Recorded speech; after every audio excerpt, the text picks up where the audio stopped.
Those who do not know this secret, those who do not reflect upon it and assimilate it, they wither away.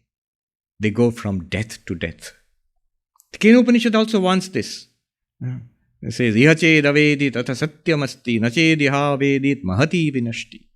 If you know this secret, if you realize this, you have attained reality, you become immortal, go beyond death. If you do not know this, you go from death to death. Great is the loss in human life. If one dies, goes away from this life without realizing this identity, your identity with the Divine Mother, your identity with pure consciousness. She says here, Amantavo Mam, who has not realized me, who has not reflected upon me, who is not centered in me, that one withers. Withers away means he is continuously whirled in the cycle of birth and death. Then she goes on. Again, beautiful, simple, powerful Sanskrit. Ahameva swayamidam vadami jushtam devebhi rutamanushevi. I myself reveal spiritual knowledge, religion to humans and gods. I myself, aham swayameva idam vadami jushtam. I reveal the highest truths, the beautiful, the sacred. The idea of revelation. At the source of religion lies revelation. Whether you say it is the Vedas or what was revealed to the Jewish prophets or to Prophet Muhammad, the whole claim is that the source of religion is this revelation. And she says, I am that which reveals religion to humanity. I speak by myself. What does that mean? Here Mahanamavrata Brahmachari points out something interesting. The enlightened one, after long struggle, spiritual practice, you realize I am Brahman, whatever your spiritual realization, and then you speak. So your spiritual practice, your journey, your realization, then you speak. That's one. The Rishis, to them was revealed the secrets of the Vedas. They also speak. That's two. But here it is God speaking. Not by my spiritual practice, she says here. I'm not speaking out of, I worked hard and then I got something and I'm giving it to you. No. Not it was revealed to me, I'm transmitting it to you, like the Rishis or the prophets. Not even that. I am the source. I am that which is giving the spiritual knowledge to all of humanity from cycle to cycle, in every cycle of creation and destruction, existence of the universe. The cycle of creation, existence and destruction of the universe, Srishti, Sthiti, Pralaya. In every cycle, I am the one who reveals. Aham idam swayamiva vadami jushtam. To the gods and the humans. We are reminded of the beautiful Vedic mantra that, which is, Swami Vivekananda loved this. When you ask what is religion, he would love to quote this. Shrinvantu vishve amritasya putra aye dhamani divyani tastu. He says that some rishi somewhere, we do not know whom, said that, listen all ye children of immortal bliss. Not only human beings. He says the gods in the heavens also, you also listen. Small g gods. Gods in the heavens, you also listen, because what I'm going to say, you do not know. Vedaham Purusham Mahantam. I have realized that infinite being. Aditya Varnam Tamasah Parastad. What is the nature of that infinite being? Of the nature of endless consciousness. Endless, the light of awareness. Not this, the empirical consciousness which we are talking about here. That which lights this up.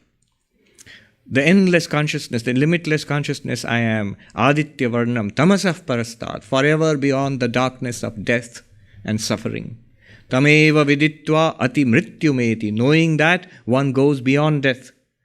Nanyah pantha vidyate ayanaya. There is no other path. No secular path will take you to that. In Silicon Valley, they're trying very hard how to attain immortality in the body. Won't work. I did an interview a couple of months back in Hollywood. So there's this history channel. So they have a program called The Unexplained.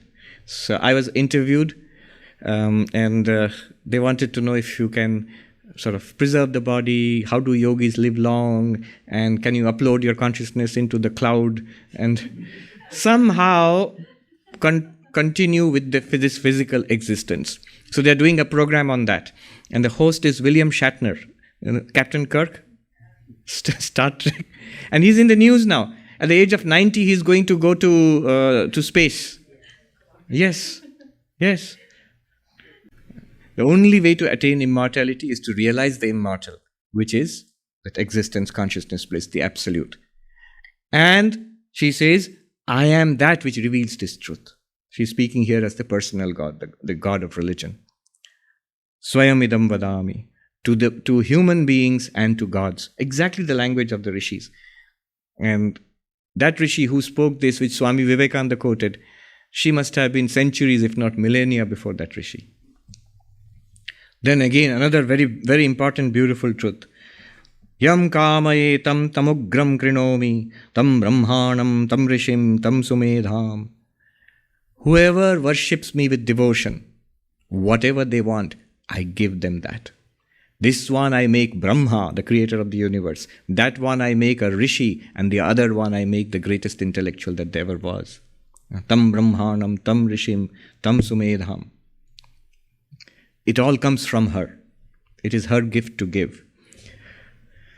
Now, Brahma is supposed to be the greatest being of this universe, who is manifested at the beginning of creation and who makes the rest of the universe. And so that's supposed to be the highest possible position for a jiva, sentient being, to attain. But another meaning of I make that one a Brahma means I make that one an enlightened one. And this is not a stretch interpretation, because if you look at the VedantaNY Upanishad, the first one to become enlightened was Brahma. It's the Brahma who realized Aham Brahmasmi. Not I am this Brahma, but I am Brahman, the ultimate reality. So if you want to become enlightened, that's what she's saying. If you want to become enlightened, you want to be free of the cycle of birth and death, you want God realization, moksha, nirvana, worship me. By my grace alone it is possible. Tam brahmanam, tam rishim, tam sumedham. Those who want to be a great sage, those who want to become Einstein or something like that. It is by the grace of the Divine Mother that this tremendous insights into religion and spirituality come.